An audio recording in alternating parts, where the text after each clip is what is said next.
We've made a lot of games, and between us we've made dozens and dozens of million-plus selling games. But Rocksmith is the only one that I've worked on that I've seen it change lives. Because a few people in a back room in San Francisco, with the help of a few studios dotted around the world, buckled down and delivered on something that we've all been dreaming about. So we set out immediately to do something different. You know, with Rocksmith 1, there was no game that went before us that we could say, it's kind of like that. We went down an avenue, we went down an obvious avenue too, just trying to understand the heritage of the guitar, the heritage of the music. That push, it takes you down a certain avenue, a certain channel. And if you were to look at the reference of this stuff and to wring it out, then it would take you to the direction of Rocksmith 1. Rocksmith 1 was kind of dark. It had this kind of, I mean, we referred to the main space as a man cave. For many of us, that's not what music is. And although it's called Rocksmith, it's really, Musicsmith just doesn't sound as good. When we go to work on a sequel, we start looking at how do you make sure it feels completely different from the start. And we started to talk about how do you make it feel open and airy and nice and friendly and less intimidating. We had this idea of this is inclusive, and it's the opposite of man cave, but it's still credible. Like, we were always hanging on to the credibility, you know, the gear and the guitars and all this stuff. My favorite phrase in the world with regards to this is blues lawyer. Like, guys who can play a little bit, who buy like really expensive tacky guitars. We wanted to stay out of that. That's not particularly everyone's cup of tea. Right. You know, we did want to be a lot more fun. You know, we wanted to appeal to a broader audience. You know, in our working environment and in the presentation of Rocksmith, it was very masculine. It was just too much testosterone going on. In terms of art direction, looking at reference, we had to look at interior design, we were looking at fashion design, we were looking at album cover art, you know, we're really branching out in terms of what was relevant, what was fashionable. We just started throwing everything at the wall that we could.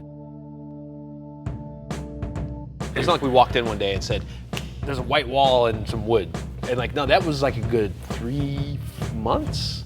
I was pulling a lot of reference for some character stuff that we were trying to explore from The Kills. And there was this great picture of the two of them, but it was like on this like blue linoleum floor with like a plain white wall. And I took that and I painted it out, and I kind of made it into this widescreen thing, and I was gonna put the UI in front of it. And then Omar, we were talking about it, and he's like, it's really, really cold, we should put some hardwood, we should put a hardwood floor on that. And like, we did that, and we were like, that was it. Yeah, and everyone that walked by said, cool, I love that. You know, just really, it's just the appeal of that landscape. Yeah. When you see this image of a guy in a room like this, and you think, oh, that's cool. You know, I wouldn't mind being in an apartment like that, or maybe you do live in an apartment like that. And it looks friendly and normal and believable and honest. The loft is slightly ambiguous on purpose. Whether it be a loft or a gallery space or a studio space, people make their own interpretation of that, and in doing so, that's their level of attachment to that space. The set for the lesson video, it was essentially our ideal studio space. We really wanted to brighten up the game, so it's just all that more inviting. You could really just feel like, yeah, I could learn guitar here. I think it works. You know, everyone that came into that space loved it. Everyone was really inspired by it, and we didn't want to take it down. We talk about the menus a lot. Trust me, we talked about them a lot over the last few years. It started off by just talking about it and saying, we're going to do this and we're just going to have it wide open. So you see the main menu and it's just bam, bam, bam, bam, bam. These are the things you need. It's clear that it's going to be readily accessible. So those changes in structure, all those things, really comes out of listening to the feedback, reading the reviews, and our own personal experiences. The visuals for the game, we wanted something very audio reactive. And the first one we were very literal in terms of we put you on stage, you were playing in front of an audience, and you were in a club, you're in a And those are real bar. people, I can see her eyes right there. We were very literal, and we spent a lot of time and resources creating those things that weren't really essential for you learning the guitar. We needed something in a backdrop that would help and encourage and be emotive. And so we went quite far in the direction of audio, reactive graphics. Procedurally driven by your guitar. You know, it's you and your energy and your sound driving those visuals, you know. It's your vision quest.